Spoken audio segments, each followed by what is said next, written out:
Ya pemirsa, selamat siang. Kali ini saya Dian Rayandi dari Harian Cyber TV Tegal. Saat sekarang saya sedang bersama Bapak Siamto APPNH MSI, Kepala Badan Pertanahan Kota Tegal, untuk melihat atau kita menanyakan lebih lanjut kaitannya dengan sosialisasi transformasi ya Pak, dari manual ke pelayanan secara digital kepada masyarakat Kota Tegal. Langsung saja saya tanyakan dengan Bapak Siamto, bagaimana kabarnya Pak? Alhamdulillah baik, siap. Baik, siap. Yang penting sehat ya Pak ya. Ya.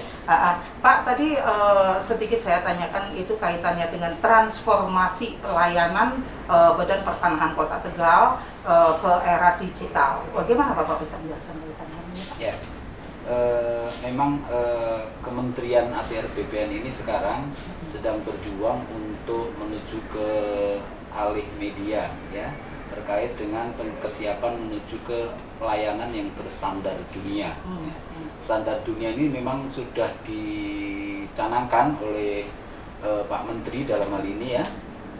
Tahun 2023 itu nanti harus sudah layanan stelsel positif, lalu kemudian 2024 itu semua layanan sudah harus berstandar dunia. Nah, dalam rangka mendukung world class services ini, tentu saja seluruh jajaran Kementerian ATR BPN di seluruh Indonesia ini harus siap dalam mendukung kegiatan untuk alih media, transformasi dari manual system menuju ke digital system. Yang kami laksanakan tentu saja bukan pekerjaan yang ringan ya, bukan pekerjaan yang ringan, mengingat bahwa dokumen-dokumen pertanahan yang harus dialih mediakan itu jumlahnya luar biasa banyak.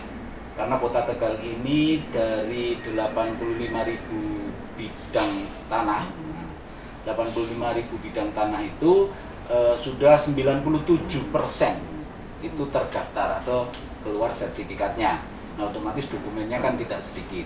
Nah, pelan-pelan kita sudah mulai kegiatan alih media ini, dan kemudian alhamdulillah juga dibantu oleh pihak ketiga ya, pihak ketiga yang secara khusus melaksanakan kegiatan alih media ini. Jadi sudah paperless, nantinya semuanya menggunakan digitalized system. Berkaitan dengan hal tersebut, sejauh mana sih Pak untuk kaitan dengan sosialisasinya sendiri terhadap masyarakat? Ya, kalau berbicara dengan soal sosialisasi, memang pada saat ini belum waktu yang tepat ya. Jadi nanti memang harus ada sosialisasi masif ketika memang sudah akan di-launching gitu ya, sudah akan di-launching. Nah, saat ini memang digitalisasi sistem itu sudah dijalankan, setidaknya di Kota Tegal ini sudah melaksanakan pelayanan elektronik ya, pelayanan elektronik sejumlah 5 buah pelayanan ya, 5 buah pelayanan. Sebagai contoh misalnya hak tanggungan, ya, hak tanggungan dan juga royanya, ya, penghapusan hak tanggungannya itu. Terus ada juga surat keterangan pendaftaran tanah atau SKPT, cek sertifikat, lalu ZNT. Ini semuanya sudah kita jalankan secara elektronik. Jadi masyarakat pengguna layanan sudah tidak perlu lagi datang ke kantor pertanahan. Nah, untuk yang 5 layanan ini memang masih bersifat kalau dibilang tarafnya itu masih taraf yang kecil. Yang taraf yang besar, itu layanan yang paling besar itu nanti pada pemeliharaan data atau peralihan hak, jual beli, waris, hibah, tukar menukar. Nah, ini yang sedang kita persiapkan, karena dokumennya itu mutlak sudah harus terdigitalisasi semua, sudah teralih mediakan semua, sehingga kita sudah tidak bersentuhan lagi dengan kertas atau dokumen fisik, ya seperti itu. Nah, sosialisasi yang kita lakukan untuk yang 5 ini memang terbatas saja ya. Yang 5 ini terbatas saja, khususnya kepada jajaran PPAT ya, notaris PPAT. Karena sebagian besar ya, 90% ke atas itu layanan pertanahan yang kami adakan itu pemohonnya adalah melalui kuasa ya, melalui kuasa. Jadi tidak masyarakat secara langsung. Namun demikian, pertanyaan ini menarik, sejauh mana proses sosialisasinya. Kami mempunyai tantangan bahwa masyarakat itu punya hak. Masyarakat itu punya hak untuk mengetahui layanan pertanahan, kemudahannya, ya, terus kemudian standar operating prosedur deh, termasuk biayanya, lama waktunya dan sebagainya. Itu masyarakat kan juga berhak tahu, berhak tahu. Jadi nanti kami memang akan melakukan edukasi terkait ini supaya masyarakat jadi melek tentang layanan pertanahan. Ya, BPN Services itu mereka harus tahu, sehingga harapannya nanti masyarakat bisa mengakses layanan itu sendiri, gitu kan? Kecuali kalau memang kaitannya dengan akte peralihan hak, tentu harus melalui pejabat pembuat akte tanah dalam hal ini. Ya. Tadi Bapak juga sempat menyampaikan bahwa sosialisasinya masih dalam tahap masif ya Pak ya, kepada masyarakat ya Pak ya. Meskipun masif ini, ditemukan tidak sih Pak kendala-kendala signifikan untuk kaitan dengan kelanjutan program ini Pak? Kalau kaitannya dengan program ini ke depannya, kendala itu saya tidak akan pernah menemukan itu. Kendala itu tidak ada, ya kendala eksternal maksud saya ya, karena tadi ditanyakan tentang sosialisasi, maka kendala eksternal itu tidak ada. Hanya persoalannya barangkali ini kaitannya dengan behavior dari masyarakat Kota Tegal itu sendiri. Kita tahu bahwa warteg itu ada di mana-mana di seluruh Indonesia. Artinya apa? Bahwa SDM di Kota Tegal ini ternyata sebagian besar, saya sudah melihat ke lapang ya, sebagian besar itu tidak stay at home. Jadi mereka tuh berjuang di tempat lain ya, dengan membuka warteg-warteg itu. Nah, efeknya apa? Efeknya hampir ya tadi saya bilang 90% ke atas. Itu mereka mengurus tanah itu tidak datang sendiri. Karena posisinya memang tidak berada di rumah masing-masing ya. Ada yang di Jawa Timur, ada di Jakarta, ya mereka perantau-perantau yang mengais rezeki di negeri orang. Nah, yang di rumah ini kadang-kadang hanya disewakan atau anaknya atau saudaranya, sehingga mereka nggak tahu menahu. Nah, akhirnya kan ini dikuasakan kepada PPAT notaris. Di sisi ini sesungguhnya itu merupakan sebuah keuntungan buat BPN. Memberikan sosialisasi kepada IPAT, Ikatan Pejabat Pembuat Akte Tanah, itu jauh lebih mudah, ya kan? Intelektualitas mereka tentu di atas daripada masyarakat pada umumnya, sehingga kami melakukan sosialisasi itu dengan terbatas, gitu ya, dengan para PPAT. Itu tentu saja transfer of knowledge-nya itu akan mudah dilaksanakan. Nah, mereka lebih mudah memahami, lebih cepat untuk menangkap apa yang kita sampaikan. Jadi kendala sebetulnya malah tidak ada, ini malah sebaliknya ya. Dengan adanya kuasa-kuasa itu kita lebih dipermudah untuk melakukan transfer of knowledge. Iya. Kemudian tadi sempat juga kita membicarakan kaitan dengan stem cell ya Pak ya, dari negatif ke positif. Sejauh ini kaitan dari Badan Pertanahan Kota Tegal sendiri bagaimana Pak menyikapi peralihan dari negatif? Ya, ini menarik ya, berbicara sistem pendaftaran tanah ya. Sistem pendaftaran tanah itu memang ada negatif, ada positif gitu ya. Negara-negara maju ini pada umumnya sudah menggunakan stem cell positif ya. Stem cell positif. Nah, Indonesia itu menggunakan tengah-tengahnya, tidak negatif, tidak positif. Jadi namanya adalah stem cell negatif bertendensi positif. Nah, jadi apa maknanya? Maknanya bahwa pendaftaran tanah dilakukan, sertifikat yang diterbitkan, ini bukan merupakan suatu kebenaran mutlak, bukan kebenaran mutlak. Manakala bisa digugat sebaliknya, bahwa pemegang sebuah sebidang tanah yang sudah punya sertifikat, itu bukan mutlak dialah pemiliknya. Ketika ada gugatan, ternyata bahwa yang bersangkutan ini kalah, maka dia akan kehilangan hak kepemilikan atas tanah itu, karena mungkin ya dinyatakan oleh pengadilan bahwa penguasaan pemilikan bidang tanah oleh seseorang ini dinyatakan tidak sah. Nah, seperti itu, sehingga bisa dibatalkan. Beda kalau sistem positif ya, sistem positif itu nanti negara bertanggung jawab sepenuhnya. Kalau kita sudah memiliki sertifikat dengan hak milik, maka mutlak kepemilikan itu adalah milik kita, sudah. Kalau pemerintah dalam hal ini BPN sudah mengeluarkan sertifikat tanda bukti hak, maka jaminan kepastiannya itu sudah mutlak. Jadi sudah milik orang itu. Misalnya dikalahkan oleh pengadilan, masih bisa dikalahkan oleh pengadilan. Nah, yang bertanggung jawab ini negara. Yang memberikan ganti rugi kepada orang yang kalah ini negara. Jadi orang tidak kehilangan haknya. Katakanlah misalnya haknya harus kehilangan, maka diganti rugi oleh negara. Nah, disinilah maka menuju ke sel positif ini tentu bukan hal yang mudah juga.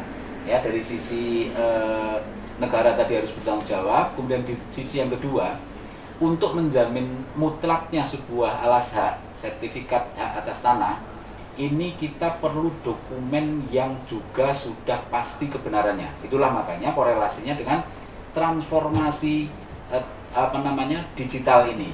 Nah, transformasi digital ini di samping mempercepat pelayanan, juga kita melakukan validasi. Validasi itu kita harus betul-betul meneliti kebenaran dari data itu.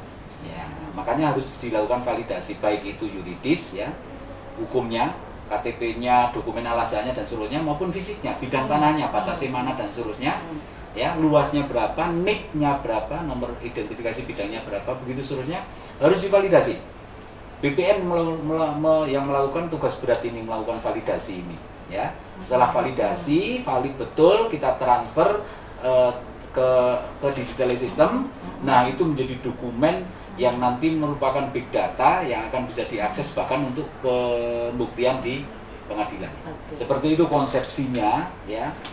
Sel-sel positif, lalu kemudian dengan transformasi teknologi ini juga nanti digital melayani. Kira-kira begitu gambarannya. Iya, ini menarik sekali. Ya pemirsa, menarik sekali perbincangan saya dengan Kepala Badan Pertanahan Kota Tegal. Namun untuk pertanyaan selanjutnya kita ikuti setelah jeda iklan berikut ini.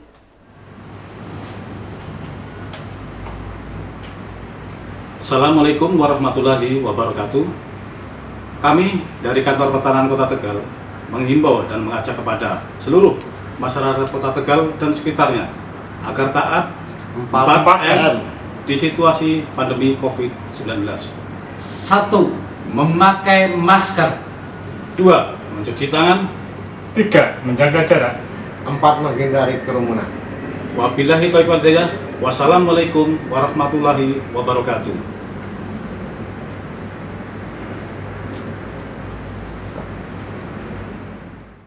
Ya pemirsa, balik lagi kita bincang-bincang asik bersama dengan Bapak Siyamto APPNH MSI, Kepala Kantor Pertanahan Kota Tegal.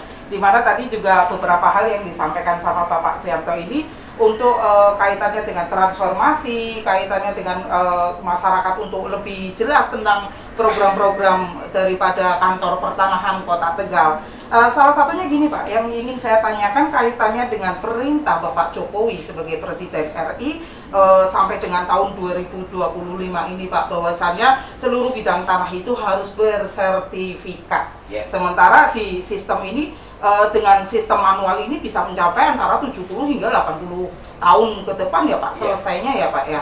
Bagaimana menyikapi ini Pak? Ini hebat nih, wartawannya sudah mengerti sejauh itu ya. Jadi Presiden itu memang sudah melihat bahwa 26 juta bidang tanah ini pada saat beliau naik pada era kepemimpinan pertama itu baru sekitar 40%. Seluruh Indonesia itu baru sekitar 40% yang terdaftar. Menyisakan 60% yang luar biasa masih banyak. Nah 40% ini dikerjakan oleh BPN selama berapa tahun coba? Dari tahun 60 sampai tahun 2020. Nah itu baru selesai 40%. Bisa dibayangkan ketika kita melaksanakan kegiatan ini dengan business as usual, maka ya itu tadi Mbak benar, prediksinya bisa 70 sampai 80 tahun baru bisa selesai. Nah bukan Jokowi kalau tidak melakukan suatu yang sifatnya memang ya memberikan sebuah perubahan yang sangat fundamental untuk percepatan. Nah BPN ini ditargetkan 2025 memang itu harus sudah selesai seluruh Indonesia yang 60% itu. Nah kalau tahun-tahun sebelumnya itu kan satu tahun itu sekitar 800.000 bidang tanah saja, ya. Nah sekarang sudah ditargetkan satu tahun itu 5 juta. Bayangin dari 800 menjadi 5 juta tahun pertama. Sekarang sudah 9 juta satu tahun. Bayangin lipatnya berapa kali. Nah sudah bisa dibayangkan kinerja kita. Nah dalam hal ini ternyata ketika kita diberikan pressure yang luar biasa, ternyata kita bisa, ya. Ternyata Indonesia bisa, BPN bisa melaksanakan kegiatan itu. Artinya diberikan challenge yang luar biasa berat, tapi dengan kesigapan, kesiapan, kerja keras, kerja ikhlas, gitu, kerja cerdas juga, itu selesai. Ya, jadi tahun pertama 2017 ini 5 juta bidang tanah itu bisa melebihi dari target. Kemudian tahun kedua 7 juta bidang tanah, melebihi target juga. Nah sekarang sudah tahun keempat, ini kita sudah sampai over target hanya karena pandemi. Ini kemudian dilakukan pemotongan, ya, pemotongan. Tapi untuk Jawa Tengah ini kita fokuskan ke Jawa Tengah. Dari tahun 2025 Jawa Tengah, Kakanwil BPN Provinsi Jawa Tengah ini mentargetkan 2023. 2023 harus selesai. Jadi maju 2 tahun untuk Jawa Tengah. Kita pun siap yang daerah, ya. Kita pun siap. Wabil khusus kita locally, ya, kita locally di Kota Tegal tidak perlu 2023. Kota Tegal 2021 siap selesai. Ya. 2021 kami nyatakan siap untuk selesai seluruh bidang tanah di Kota Tegal sudah terdaftar. Nah ini effort yang memang luar biasa kami lakukan, bukan hanya mendaftar bidang tanah ini, ya, bukan di situ effortnya, itu kecil bagi kita, kecil menyelesaikan sisa.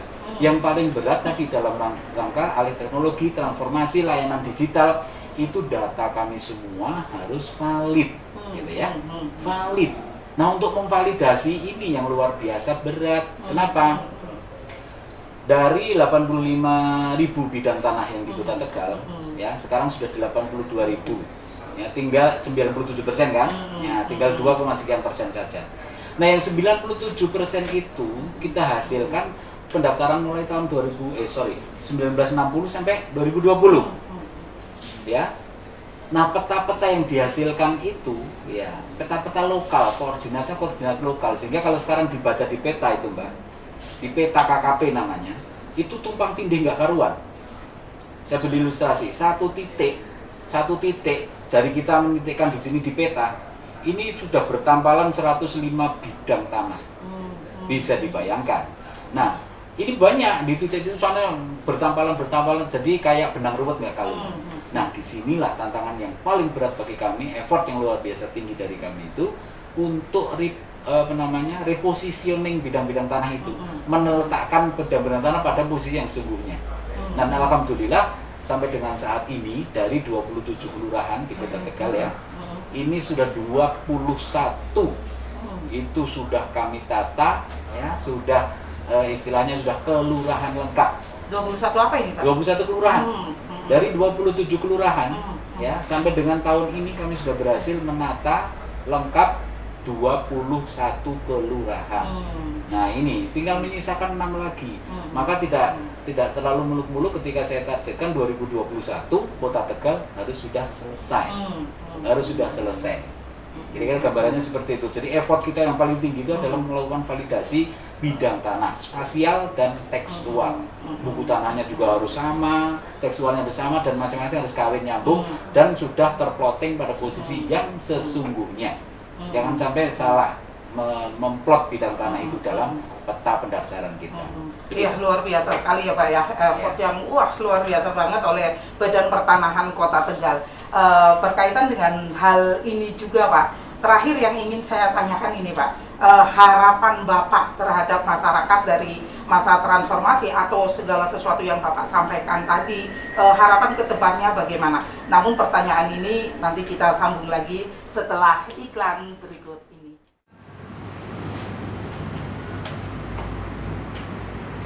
Assalamualaikum warahmatullahi wabarakatuh. Kami dari Kantor Pertanahan Kota Tegal menghimbau dan mengajak kepada seluruh masyarakat Kota Tegal dan sekitarnya agar taat 4M di situasi pandemi COVID-19. 1. Memakai masker. 2. Mencuci tangan. 3. Menjaga jarak. 4. Menghindari kerumunan. Wabillahi taufiq wal hidayah. Wassalamualaikum warahmatullahi wabarakatuh.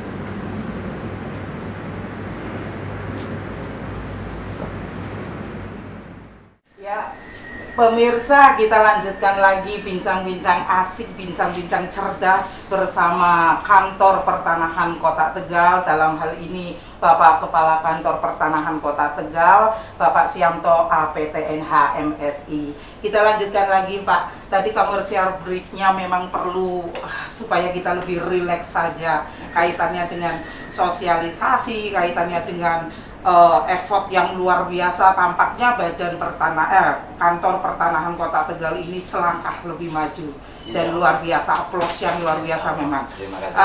Kaitan dengan hal tersebut Pak, tadi yang saya tanyakan apa harapan atau asa daripada kantor pertanahan Kota Tegal di situasi transformasi, atau mungkin Bapak bisa menjelaskan lebih detailnya kaitan dengan pelayanan digitalnya kepada masyarakat, karena notabene banyak pertanyaan tersebut dari masyarakat sendiri. Mungkin Bapak bisa menjelaskannya Pak, dan mungkin harapan seperti apa yang Bapak inginkan di situasi ini? Ya, ini pertanyaan yang cerdas sesungguhnya ya. Ada dua hal yang ingin saya sampaikan dalam menjawab pertanyaan ini. Yang pertama, kaitannya dengan partisipasi masyarakat ya, partisipasi masyarakat dalam rangka mendukung upaya-upaya kantor pertanahan Kota Tegal ya untuk menuju ke kelurahan lengkap dan pelayanan elektronik nanti ke depannya. Jadi ketika saya sampaikan tadi effort yang luar biasa kaitannya dengan digitalisasi, replacement dari masing-masing bidang tanah, repositioning masing-masing bidang tanah. Ini di Kota Tegal dibantu dengan partisipasi masyarakat ya, yang namanya programnya itu program Trisula Plus gitu ya. Trisula Plus itu antara pemerintah kota, BPN, pemerintah kelurahan, dan plusnya adalah Babinsa Babinkamtibnya. Jadi kegiatan ini sudah berjalan. Itu dalam rangka juga untuk mencari tahu bidang tanahnya, hak milik nomor sekian tuh ada di mana, gitu ya. Masyarakat sudah langsung melakukan pengukuran delineasi menggunakan aplikasi melalui handphone yang kita sampaikan kepada masyarakat. Jadi ini murni kegiatan dilaksanakan oleh masyarakat. BPN hanya supervisi. Nah, sampai saat ini sudah so far so good ya, sudah bisa berjalan dengan baik. Sehingga nanti supporting kepada kami dalam melaksanakan validasi itu tentu saja akan lebih mudah. Yang kedua, kaitannya dengan tadi ya, partisipasi masyarakat dalam rangka untuk tadi ketika kita mau alih media, kita lalu layanan elektronik, maka sesungguhnya saat ini sudah ada aplikasi yang namanya Sentuh Tanahku, ya. Sentuh Tanahku, yang ini sudah bisa langsung diakses oleh masyarakat, ya, untuk mengetahui bidang tanah saya itu ada di mana, luasnya berapa, batas-batasnya mana, bidangnya nanti akan langsung muncul kelihatan karena itu adalah by satellite ya. Jadi bidang tanahnya sudah langsung bisa kelihatan, asal bisa menyebutkan nomor haknya, kelurahan mana, atas namanya siapa. Nah ini aplikasinya namanya Sentuh Tanahku. Sentuh Tanahku pun itu nanti bisa membantu kami di dalam tadi replacing bidang, ya, repositioning bidang. Nah itu nanti bisa mensupport kepada kami ketika kami mengalami kesulitan bidang tanah ini sebetulnya ada di mana. Nah gitu ya. Dengan bantuan masyarakat, artinya masyarakat dalam hal ini diharapkan juga ikut proaktif. Pertama menggunakan survei Sentuh Tanahku tadi ya. Aplikasi Sentuh Tanahku ini sudah lama sebetulnya. Masyarakat bisa mengakses ke situ. Terus kemudian kaitannya dengan layanan ya. Ini menarik ketika saudara nanti mungkin bisa melihat di kantor-kantor tetangga gitu ya. Coba boleh dicari pembandingnya kira-kira begitu ya. Saya datang ke sini itu sebetulnya sudah saya menekankan betul terhadap tunggakan. Jadi bola mata saya itu kalau melihat tunggakan saya sudah kesal gitu kan. Sehingga tunggakan ini kita habiskan betul-betul. Sehingga layanan yang kami laksanakan sekarang sudah bisa dirasakan oleh pengguna layanan. Bahwa kecepatan layanan kami ya itu sudah standar SPOP. Nah, sudah standar SPOP sehingga saya yakin kalau dicari tahu, cari informasi tentang keterlambatan layanan, Mbak nggak akan dapat di Kota Tegal, nggak akan dapat. Keluhan tentang kelambatan pelayanan kami untuk saat ini, saya yakin tidak akan didapatkan itu. Karena kami sekarang setelah tunggakan pelayanan itu kita habiskan, maka tinggal layanan-layanan baru. Layanan baru ini kita kemas sesuai dengan SPOP, ya kan begitu ya. Kalau misalnya peralihan hak itu cukup dengan 5 hari kerja, gitu kan. Pendaftaran pertama kali 90 hari kerja sesuai dengan SCOP, gitu. Nah ini kita bisa menjamin ke arah sana karena sudah tidak berbicara lagi dengan tunggakan. Tunggakannya sudah dihabiskan. Yang tahun lalu, yang sudah setengah tahun ini sudah kita habiskan semuanya. Ini bicara tentang terakhir Pak, himbauan Bapak terhadap masyarakat. Harapannya ya, karena nanti akan ada layanan itu semuanya bersifat elektronik ya. Maka tentu saja ini tidak terlalu berat karena eranya era milenial. Eranya sudah era milenial. Katakanlah bapak dan ibunya sudah tidak zamannya lagi, kaumnya sudah kaum ketinggalan. maka bisa melalui anak-anaknya. Ya, jadi ketika nanti kami akan melakukan masif sosialisasi terkait dengan layanan digital ini, layanan elektronik ini, itu saya yakin akan bisa ditangkap. Maka kami juga punya halo kepala kantor, nomor teleponnya ada, itu bisa diakses, ya bisa diakses. Masyarakat diharapkan juga ikut proaktif, jangan semuanya terus kemudian mau mudahnya saja, semuanya dikuasakan. Tidak salah dikuasakan kepada orang lain, ya tidak salah itu. Tapi ketika kita mengetahui kan juga ada baiknya, ya supaya paham betul bahwa BPN itu pelayanannya seperti apa, rasakan pelayanan itu secara langsung. Sekali waktu kan perlu seperti itu, ya. Harapannya masyarakat itu jangan tinggal diam, ikuti sosialisasi baik itu melalui face to face langsung, melalui pemerintah kelurahan, pemerintah kota, ataupun melalui media-media kami yang sudah ada di dalam channel kami, ya, channel kami Kantor Pertanahan juga ada di di Facebook juga ada, Instagram juga ada gitu ya. Itu semuanya kita kemas di situ, ya. Segala informasi ada muncul di dalam website kami. Seperti itu. Terima kasih Bapak atas bincang-bincang cerdasnya kali ini. Selamat siang Bapak. Ya, pemirsa, demikian perbincangan saya dengan Bapak Kepala Kantor Pertanahan Kota Tegal, Bapak Siamto APPNH MSI, di mana beliau juga menyarankan kepada masyarakat bahwasannya sekarang adalah situasi milenial, situasi digital ini, pelayanan-pelayanan dengan program-program the best dari Kantor Pertanahan Kota Tegal harus dilaksanakan, harus dipatuhi dan harus diikuti oleh masyarakat di situasi digital ini. Demikian perbincangan saya dengan beliau. Selamat siang, salam semangat masyarakat Kota Tegal, salam semangat Indonesia.